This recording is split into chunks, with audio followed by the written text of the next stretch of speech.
Olha só, novidades em relação ao uso das redes sociais. O Supremo Tribunal Federal definiu ajustes na decisão que ampliou a responsabilidade das plataformas pelo conteúdo que publicam. Janaína Camelo tem os detalhes a respeito da decisão do STF, vai contar quais são essas novidades que o STF regulamentou ali na sua decisão. Janaína Camelo, boa tarde, bem-vinda.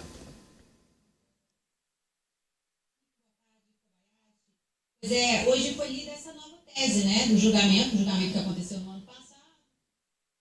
Perdemos o sinal com a Janaína Camelo, daqui a pouco ela volta trazendo os detalhes aí, perdemos o sinal com ela, mas a situação é que houve ali um recurso para que o Supremo Tribunal Federal esclarecesse alguns pontos e ele trouxe algumas novidades aí, que daqui a pouco a Janaína Camelo detalha pra gente. Fato é, Kriegner, que a gente tem, mais uma vez, discussão sobre redes sociais, plataformas, responsabilidade no Supremo Tribunal Federal e não no Congresso Nacional.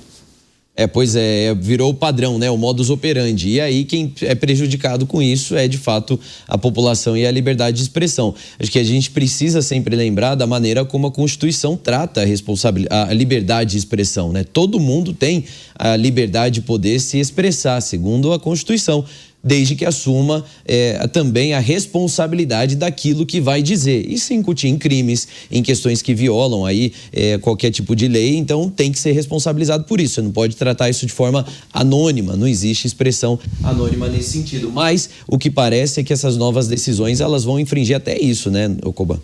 Sim, Janaína Camelo de volta com a gente, dá pra gente ir com ela rapidinho? Em 2 minutos, Janaína Camelo, quais são as novidades?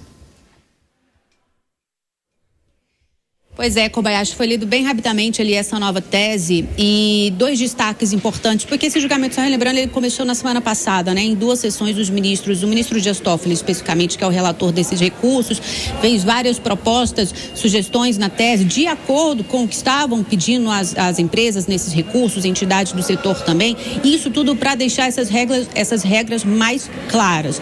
Então foi isso que foi feito, a gente pode colocar 2 destaques, como por exemplo, já havia sido inclusive decidido na semana passada, 60 dias de prazo para que essas empresas possam se adequar às novas regras. Mas, a partir da conclusão desse julgamento agora, ficou decidido então hoje que está transitado em julgado. Tá? As empresas tinham pedido 120 dias, na verdade, e depois de transitado em julgado.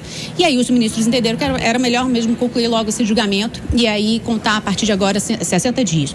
Outra questão que também ficou alterada ali, e é uma questão nova, é que as empresas, as plataformas, elas não podem ser responsabilizadas se elas conseguirem provar haver dúvida razoável sobre aquele conteúdo ilícito. E isso a partir, mediante de uma análise de diligência qualificada. Essa proposta foi feita pelo ministro Edson Fachin, foi proposta para o relator, o ministro Dias Toffoli, e entrou aí nessa nova tese. Então, essas 2, acho que a gente pode colocar esses 2 destaques com relação, mantém ali a responsabilização, né? De fato, essas plataformas podem ser punidas por conteúdo, se não retirar conteúdos das redes sociais, conteúdos criminosos com crimes de racismo, homofobia, violência contra a mulher, violência contra o Estado Democrático de Direito, terrorismo, entre outros crimes, precisa remover imediatamente conteúdos ilícitos em anúncios pagos e também por robôs. Mas agora entra essa questão ali, se elas conseguirem provar,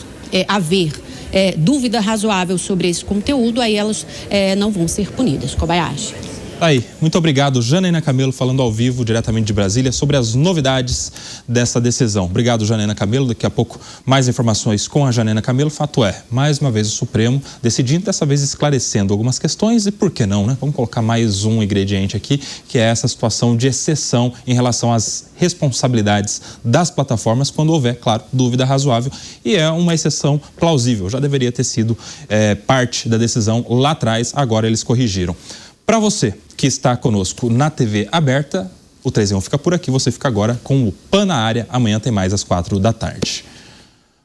Para você que está conosco na TV Jovem Pan News e nas demais plataformas, nós seguimos aqui repercutindo essa novidade. Senhor Mário Vitor Rodrigues, a sua análise a respeito de, mais uma vez, o STF se debruçando agora para esclarecer e pôr um ponto final na sua decisão a respeito da responsabilidade das Big Techs.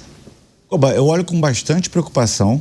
Acho que você abre uma porta para censura. Eu acho que, no fim das contas, é disso que se trata.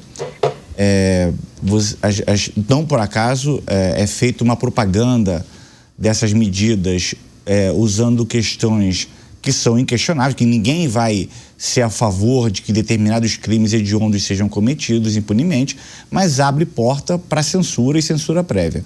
Eu acho engraçado, Koba, é que uma medida que, na minha opinião, seria fundamental para diminuir toda essa barafunda que viraram as redes sociais, por exemplo, seria proibir o anonimato, né? A Constituição brasileira, inclusive, proíbe o anonimato. Então, a Grécia, se não me engano, ela está avançando para proibir o anonimato nas redes sociais. Para você ter um perfil na rede social, você vai ter que mandar um documento com foto, comprovar que você é aquela pessoa. E aí, como bem falou o Kriegner antes, ora, se o sujeito usar a rede social para cometer crime, para cometer calúnia, ele vai responder. O que não pode é a censura prévia. E isso está virando lugar comum no Brasil. Se falar disso, está virando lugar comum no Brasil, infelizmente.